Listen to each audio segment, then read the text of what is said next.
Всем привет, я Марина и с вами Школа Сакрамел. Сегодня хотелось бы поговорить о толщине ногтей и расставить все точки над «и». Какой она должна быть, как правильно выпиливать ногти изнутри в этом видео. Поехали! Итак, вот такие ручки сегодня нам предстоит преобразить.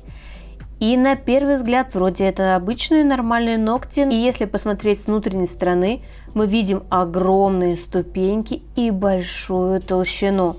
Хотя в целом, если посмотреть издалека, все вроде бы не так плохо. При помощи микрометра давайте измерим толщину.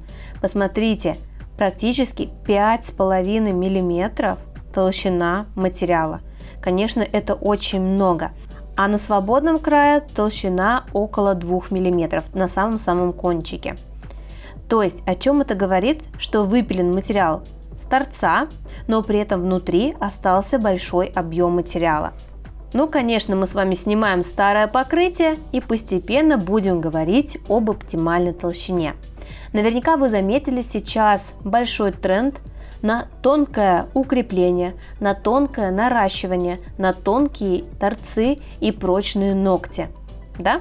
Наверняка вы уже слышали о таком тренде, и на это есть ряд определенных причин. Потому что сейчас все-таки большее количество мастеров переходит уже на твердые системы, на работу с полигелем, акригелем и с гелевой системой. Те системы, которые сами по себе твердые, в отличие от гель-лаковой резиновой системы, за счет чего мы можем выложить более тонкую толщину, можем выпилить арку изнутри, мы можем выпилить натуральный ноготь, и носибельность будет хорошая. В таком случае мы уже полноценно не можем называть такое укрепление укреплением. Почему? Потому что натурального ногтя нет изнутри. Получается это как коррекция наращенных ногтей. Изначально я подумала, что у модели была выполнена коррекция ногтей, но в разговоре выяснилось, что это было наращивание на верхние формы. Мастер предложил ей выполнить такое наращивание, потому что ногти растут вниз. Да, и когда мы сняли покрытие, действительно видим такое вогнутое ногтевое ложе, получается переход от ногтя к материалу, сдернутый кончик, который необходимо будет исправить. Кстати говоря, при снятии я также засомневалась, когда увидела какое-то белесое пятно на поверхности. Изначально мне показалось, что это огромная отслойка, но когда я начала побольше снимать материал, то увидела, что это просто предыдущий молочный материал. Поэтому полностью его не убираю, оставляю на свободном крае, а затем мы его просто-напросто выпилим. Продолжаем с вами разговор про наращивание. Конечно, если получились такие ступеньки под ногтевой пластиной, если получилась такая толщина, это говорит о несоблюдении техники, технологии. То есть мастер, скорее всего, брал большое количество материала для того, чтобы выровнять поверхность ногтя, потом еще сделал укрепление при помощи камуфлирующего материала, и за счет чего ногти получились объемными, такие как плюшки. Наша сегодняшняя задача – постараться поднять свободный край, сделать тонкий торец и исправить рост ногтей. Так, какой же должна быть оптимальная толщина? Давайте разбираться. Толщина будет зависеть от длины ногтевого ложа, короткое оно или более длинное, то есть от стрессовой зоны, которую необходимо укрепить. И толщина материала будет отличаться по центру ногтевой пластины и, например, на свободном крае. Конечно, в центре располагается самое большое количество материала на стрессовой зоне, поэтому и материала там должно быть больше. Для укрепления ногтя, для того, чтобы они не ломались по точкам роста, для того, чтобы не было трещин. Но на торце такая толщина не требуется, а наоборот приводит к тем самым трещинам. Почему? Потому что получается принцип рычага. Много материала на свободном крае дают нагрузку, и ногти трескаются по точкам роста. Помимо этого появляются отслойки в зоне кутикулы. Представляете, все вот так просто. Нет правильной архитектуры, вот вам и отслойки, и трещины, и сломы. Когда мы выстраиваем правильную архитектуру, то таких проблем у нас не возникает. На свободном крае оптимальная толщина должна быть до 1 мм. По конкурсным параметрам салона моделирования должно быть толщиной с кредитную карту. Почему? Потому что это твердые материалы, и они выдерживают такую толщину хорошо. Поэтому, когда мы с вами выполняем укрепление, мы можем выпилить толщину, ненужную нам, изнутри, создав тоненький торец. Если толщина будет еще тоньше, например, 0,5 мм, то большая вероятность того, что кончики могут сколоться, уголки затупиться. Но больше мы также с вами не делаем, это неудобно, не эстетично, и вы поняли, что по принципу рычага будут ломаться ногти и будут появляться отслойки. Приглашаю тебя 7 сентября в Москве на масштабное живое мероприятие для бьюти-мастеров Nail Блеск от школы Сакрамел. Что будет? Конференция и мастер-классы, живое общение, новые знакомства, возможность хорошо провести время, фуршет и шампанское, розыгрыши и спецпредложения. Забирай свой билет по ссылке в описании. До встречи 7 сентября на Nail Блеск.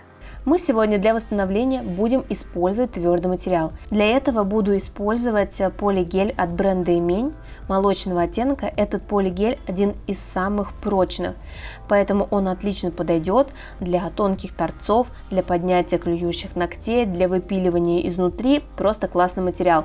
Кстати говоря, когда я начала работать полигелем, то вспомнила, насколько это классно, потому что в последнее время все-таки по большей части работаю обычным гелем. А тут получается мы выкладываем, делаем ровную линию от наивысшей точки до свободного края сразу кистью и уже выкладываем на готовность. Конечно, такую работу по восстановлению ногтей можно было проводить при помощи верхних форм, при помощи геля, выстроить акригельную архитектуру от кутикул до свободного края. Но мне нравится именно такой способ, потому что у кутикулы мы выложим небольшой объем материала.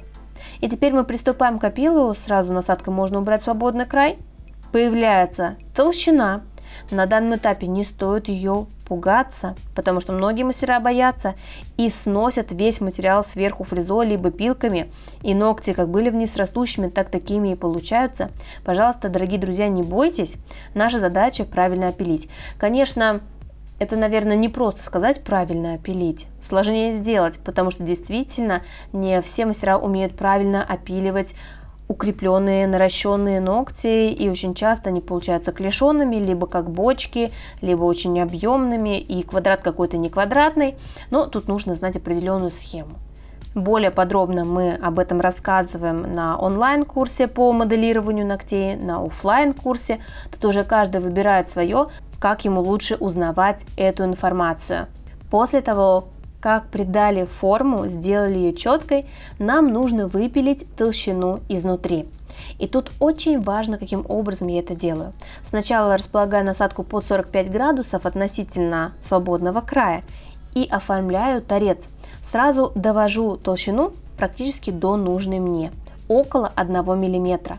И только после этого я могу переворачивать палец клиента и уже выпиливать изнутри. Для этого мы можем использовать твердосплавную насадку, которой снимали покрытие, либо использовать более тонкие твердосплавные, либо керамические насадки, для того, чтобы подлезть в более труднодоступные места. Например, у моей модели вниз растущие ногти, разросшиеся гипонихи, поэтому в некоторых местах я дорабатывала тонкой фрезой. После опила мы видим, что уже форма четкая и ногти выглядят красиво. Наша с вами задача доложить материал в зоне около кутикулы. И для этого буду использовать базу. Смотрите, она пластичная, она быстро разравнивается, поэтому будет хорошо держаться в зоне кутикулы, не будет давать отслоек. Промазываем поверхность ногтя в 3 движения и ставим совсем небольшую каплю. На свободный край практически не накладываем материала, ведь там есть полигель. Дополнительное укрепление базы там не нужно, только ради цвета. Зону около кутикулы можно также достраивать жидким полигелем или обычным гелем, тут кому как удобно. Вот тут как раз при перевороте руки очень хорошо видна толщина. На торце тонко и ближе к гипонихию более толсто. Почему? Потому что невозможно уже выпилить дальше, так как у клиента там кожа, мы не можем залезть под ноготь, конечно, как-то глубоко выпилить, поэтому при вниз растущих ногтях изнаночка будет выглядеть именно таким образом. Ну а мы с вами добавим дизайн. Для этого мне потребуется стемпинг, Отпечатываю белые веточки на нашем молочном покрытии. Белый смотрится гораздо ярче, чем молочные, веточки выделяются. Ну а в целом их, конечно, можно было сделать абсолютно любого цвета, будет смотреться красиво. И дополним теперь золотыми гибкими лентами. Эти ленты я нашла на Wildberries. Кстати, на канале скоро будет обзор с товарами с сайта Wildberries, с новыми находками, новинками, поэтому подписывайтесь и следите за новостями. И теперь мы все перекрываем топом без липкого слоя. На некоторых ногтях мне потребовалось 2 слоя, потому что топ иногда съеживался, как кратерами, но знаете, как назло, на камеру не было этого видно, а на самом деле местами кое-где проявлялись небольшие островки без топа. Поэтому пришлось положить в 2 слоя, что, конечно, тоже дало совсем небольшую толщину. Но все равно, несмотря на это, мы видим, что архитектура абсолютно преобразилась. Ногти уже не такие объемные, не такие плюшки. Даже уже только благодаря поверхностному опилу. Они абсолютно четкие. Модель, конечно, была в полном восторге. Она увидела разницу. Я всегда говорю, что клиенты, они видят разницу. И они останутся с тем мастером, который умеет выполнять такие преображения. А как считаете вы? Ну что, оцените результат нашего преображения. По-моему, получилось просто вау. Если вам понравилось, ставьте пальчик вверх, смотрите и другие видео на канале с преображением. Ну а я желаю всем успехов в работе. Счастливо, пока-пока!